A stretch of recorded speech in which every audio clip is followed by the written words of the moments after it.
Inilah Injil suci menurut Santo Matius.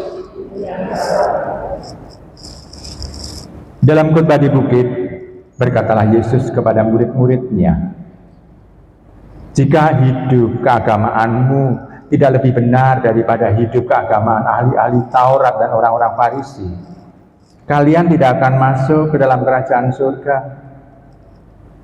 Kalian telah mendengar apa yang difirmankan kepada nenek moyang kita, jangan membunuh, siapa yang membunuh harus dihukum. Tetapi aku berkata kepadamu, setiap orang yang marah terhadap saudaranya harus dihukum.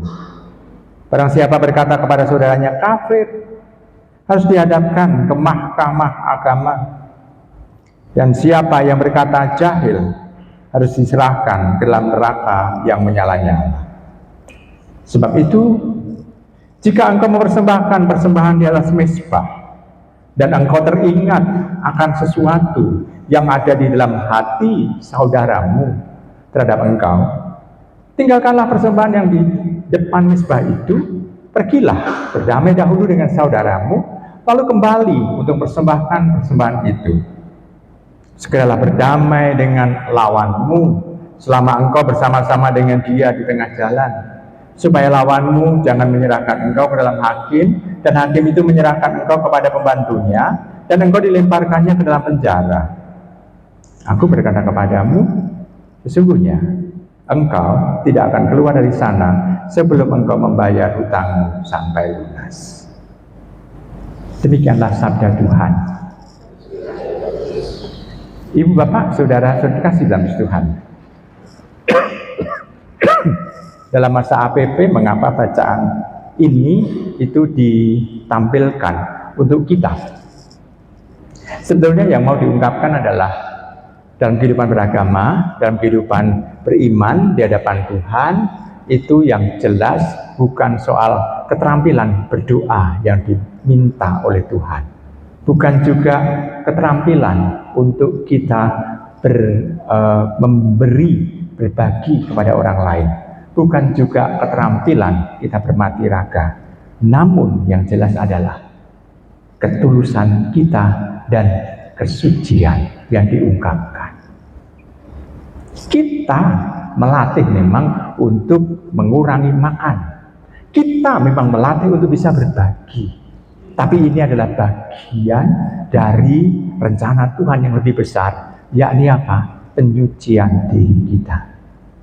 Nah, kalau hati kita suci, maka diharapkan kita akan mampu untuk bisa berrelasi dengan Tuhan.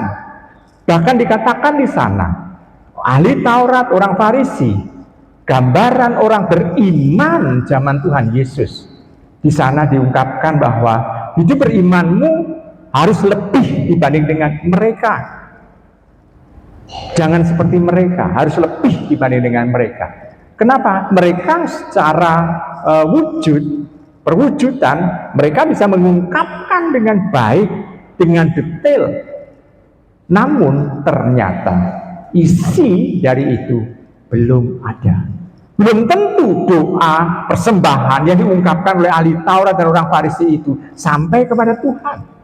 Belum tentu juga doa-doa yang diungkapkan kepada Tuhan ini adalah bagian dari relasi kedekatan dia dengan Tuhan, karena lebih bersifat karena aturannya koyong ngono. Nah, ibu bapak, saudara-saudara kasih dalam Tuhan, maka kita diajak oleh Tuhan untuk menyingkirkan itu semua. Namun yang jelas adalah semua diwujudkan dengan ketulusan hati, dan maunya adalah kita dekat dengan Tuhan. Kalau dekat dengan Tuhan, kekuatan apapun itu bisa akan kita dapat. Kekuatan untuk apa? Berbenah maksudnya. Kekuatan untuk melawan Allah bisa kita lawan justru.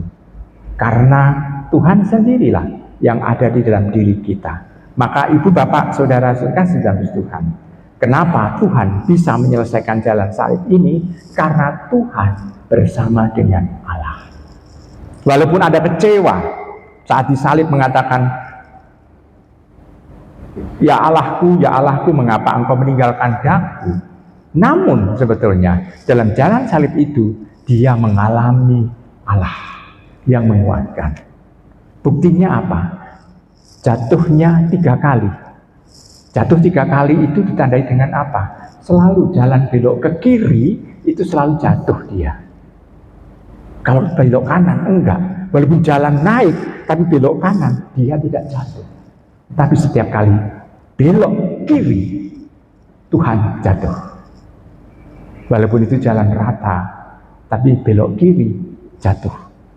Dan itu bisa melihat bahwa kalau demikian bersama dengan Allah dia bisa menanggung. Tetapi setiap kali belok kiri kan kita bisa melihat simbol jauh dari Allah. Dan situ mau menampakkan kepada kita jangan sampai untuk senantiasa mengamingu ke kiri, namun selalu ke kanan, ke Allah semata. Kan seperti itu kita akan bisa kuat untuk bisa melakukan apa yang harus kita lakukan dalam hidup ini. Selamat merenungkan.